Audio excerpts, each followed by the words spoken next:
Timnas Indonesia mencetak sejarah baru pada Piala Asia 2023. Pasalnya, Timnas Indonesia untuk pertama kalinya memastikan diri lolos dari fase grup dan melaju ke fase knockout babak 16 besar Piala Asia. Hasil ini merupakan catatan sejarah yang meyakinkan bagi tim Garuda. Kami akan mencoba mengulas kronologi kelolosan Timnas Indonesia ke fase knockout Piala Asia. Namun sebelum itu jangan lupa buat like serta subscribe channel Bung Bil supaya kalian tak ketinggalan berita-berita menarik seputar sepak bola Indonesia dan mancanegara. Sebelum perhelatan Piala Asia dimulai, Timnas Indonesia menjadi tim yang paling muda di Piala Asia 2023 dengan rata-rata skuad diisi oleh pemain berumur 24,3 tahun. Hal tersebut membuat dua YouTuber Amerika Serikat dengan channel The Give and Go meremehkan kiprah skuad Garuda.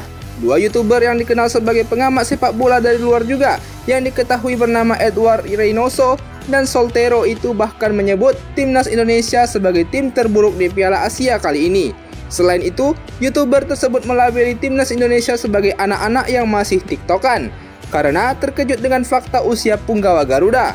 Mereka juga menyinggung tentang peringkat Indonesia yang menjadi tim kedua terbawah dalam ranking FIFA di turnamen terakbar benua kuning itu.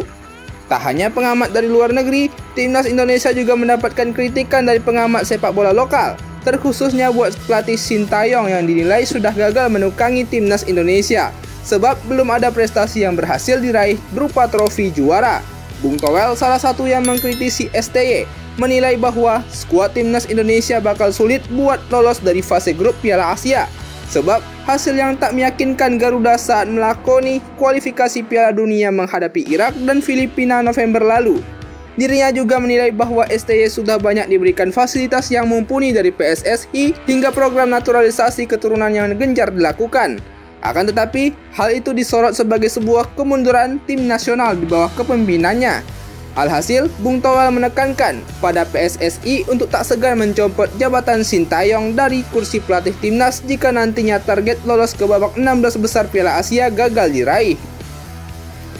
Tekanan dari berbagai pihak dan juga warganet semakin kencang terhadap tim nasional, tatkala beberapa hasil uji coba yang dilakukan tak memberikan hasil yang baik. Skuad Garuda kalah 2 kali dari Libya dan dibantai oleh Iran. Hal ini membuat publik pesimistis terhadap kiprah Timnas Indonesia di ajang Piala Asia. Nyatanya, Timnas Indonesia mampu menampilkan yang terbaik di ajang Piala Asia kali ini. Pada laga pertama menghadapi Irak, skuad Garuda harus takluk dari tim peringkat 63 FIFA itu dengan skor 3-1. Akan tetapi, Timnas Indonesia dipuji sebab menampilkan permainan yang cukup baik kala membangun serangan mereka. Ini terlihat kala gol Marcelino Ferdinand yang tercipta berkat skema open play mumpuni dari kerjasama tim yang patut diacungi jempol. Tak sampai di situ, pada laga kedua menghadapi Vietnam, Timnas Indonesia tampil superior. Biasanya Indonesia tampil inferior di bawah tekanan para pemain Vietnam yang mengandalkan pressing tinggi dan permainan keras yang ditampilkan.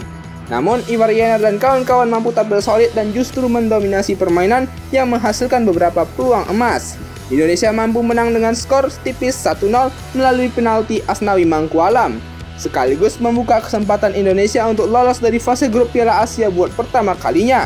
Pada laga ketiga, menjadi ujian sesungguhnya menghadapi timnas Jepang, tim terbaik Asia yang juga dalam misi wajib menang untuk mengamankan posisi mereka usai kalah mengejutkan dari Irak di laga kedua.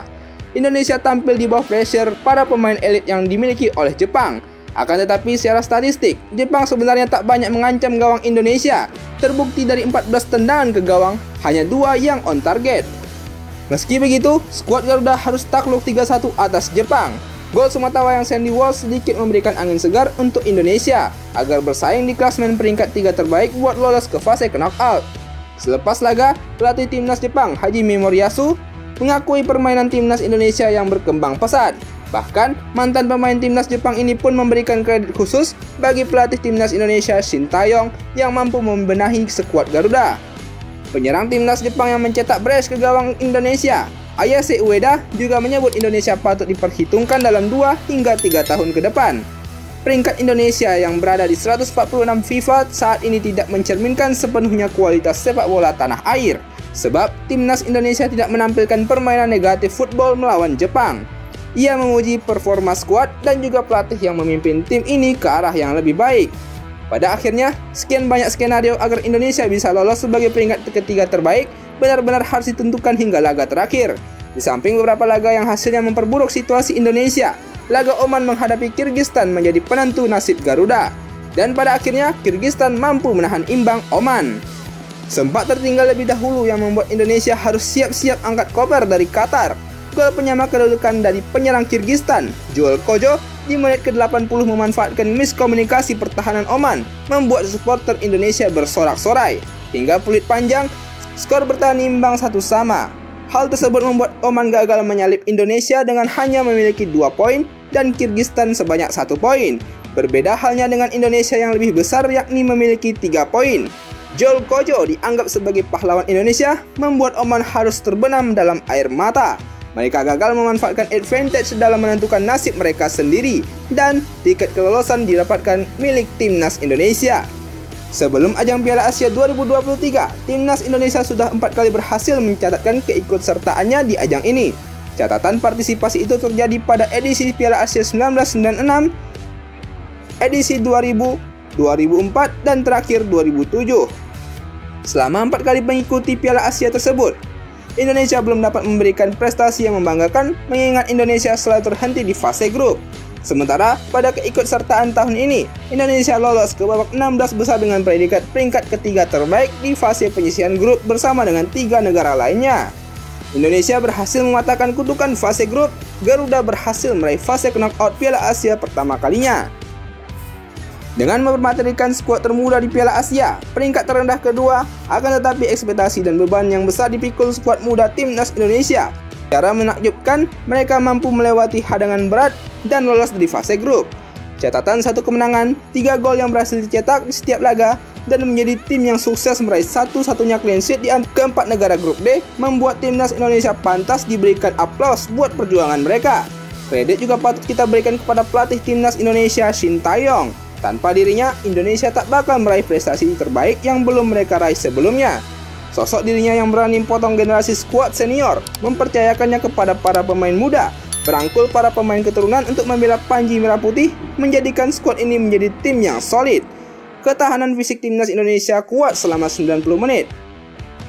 Permainan mengalirkan bola dari kaki ke kaki mulai terbentuk, mengurangi opsi-opsi long ball yang diperlukan saja. Bermain pressing mumpuni dalam menekan lawan memegang bola. Bisa dibilang permainan timnas Indonesia di Piala Asia kali ini sudah banyak mengalami kemajuan.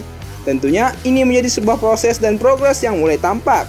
Shin Tae-yong di tengah tekanan dan kritik yang bertubi-tubi dilontarkan kepadanya telah sukses membungkam keraguan publik bahwasanya dirinya belum habis.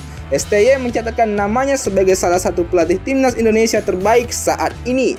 Selanjutnya, timnas Indonesia bakal menghadapi tim kuat lainnya, Australia, di babak 16 besar Piala Asia 2023. Tentunya ini menjadi misi kemustahilan lainnya yang bakal dilawan oleh skuad Garuda. Bukan tidak mungkin tim ini memberikan kejutan. Walau begitu, perjalanan timnas Indonesia bisa sampai di fase knockout saat ini sudah membuat para pendukung bersemangat dan bersorak bangga dengan raihan punggawa Garuda. Kalah atau menang nantinya di babak 16 besar bukanlah hal yang perlu dipikirkan. Sebagai penikmat sepak bola, lebih baik kita menikmati setiap momen-momen terbaik yang tengah terjadi dalam persepak bolaan Indonesia yang sedang berbicara di level Asia dan dunia. Satu kata untuk timnas Indonesia, kalian sudah membanggakan bangsa dan negara.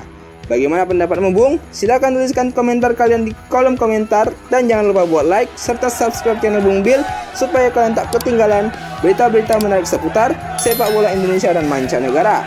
Thank you.